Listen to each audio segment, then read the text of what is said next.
ज़ैनब हैरान रह गई क्योंकि ये मंजर किसी ख्वाब जैसा लग रहा था। परी ने ज़ैनब की तरफ देखा और मुस्कुरा कर कहा, मैं तुम्हारी मदद के लिए आई हूँ ज़ैनब। तुम्हारे दिल में बहुत दुख है और मैं जानती हूँ कि तुम्हारे वालिदैन की जुदाई ने तुम्हें गमगीन कर रखा है, लेकिन अगर तुम्हारे दिल में हिम्मत है और तुम सच्चे दिल से चाहती हो तो मैं तुम्हें वो रास्ता दिखा सकती हूँ जहाँ तुम्हारे वालिदैन हैं। ज़ैनब की आंखों में आंसू भर आए। वो परी के सामने झुक कर बोली, मुझे अपने वालिदैन की बहुत याद आती है। मैंने हमेशा उनकी वापसी का इंतज़ार किया है। अब मुझे उनके बगैर जीने का कोई मकसद नज़र नहीं आता। क्या आप वाकई मेरी मदद कर सकती हैं? परी ने अपने नर्म हाथ से ज़ैनब का चेहरा छुआ और कहा, तुम्हारी मोहब्बत और तुम्हारी सच्चाई तुम्हें अपने वालिदैन तक ले जाएगी, लेकिन याद रखो ये सफ़र आसान नहीं होगा। तुम्हें अपने अंदर हिम्मत और भरोसा पैदा करना होगा।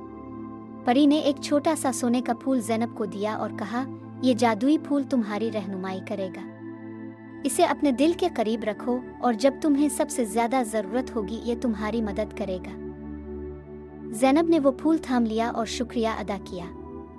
फिर परी ने अपनी चमकदार रोशनी के साथ ज़ैनब के सामने एक रास्ता खोल दिया जो एक बिल्कुल नई दुनिया की तरफ ले जा रहा था। ज़ैनब ने हिम्मत से कदम आगे बढ़ाया और इस जादुई दुनिया में दाखिल हो गई। ये सफ़र करती रही यहाँ तक कि वो एक बड़े किले के सामने पहुंची।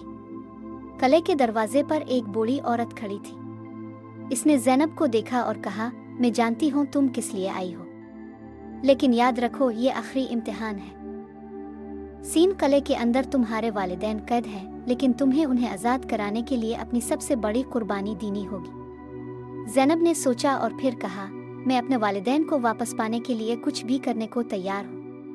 बूढ़ी औरत ने ज़ैनब की तरफ देखा और कहा, तुम्हारी कुर्बानी ये होगी कि तुम इस दुनिया में रहो और तुम्हारे वालिदैन हकीकी दुनिया में वापस जा सकेंगे। ये सुनकर ज़ैनब के दिल में दुख की लहर दौड़ गई, लेकिन वो जानती थी कि इसकी मोहब्बत अपने वालिदैन के लिए इतनी गहरी है कि वो उनकी खुशी के लिए कुछ भी कर सकती है। इसने हिम्मत से कहा, मैं तैयार हूँ। इस लम्हे ज़ैनब का दिल का सच्चा जज्बा और कुर्बानी देखकर जादुई दुनिया के कवानीन बदल गए। वो परी दोबारा जाहिर हुई और कहा, ज़ैनब तुम्हारी सच्चाई और कुर्बानी ने जादू को तोड़ दिया है। अब तुम अपने वालिदैन के साथ वापस जा सकती हो। ज़ैनब ने खुशी के आंसुओं के साथ अपने वालिदैन को किले से आज़ाद होते देखा। वो सब मिलकर वापस अपनी दुनिया में लौट आए और ज़ैनब ने अपनी ज़िंदगी में पहली बार सुकून और खुशी महसूस की।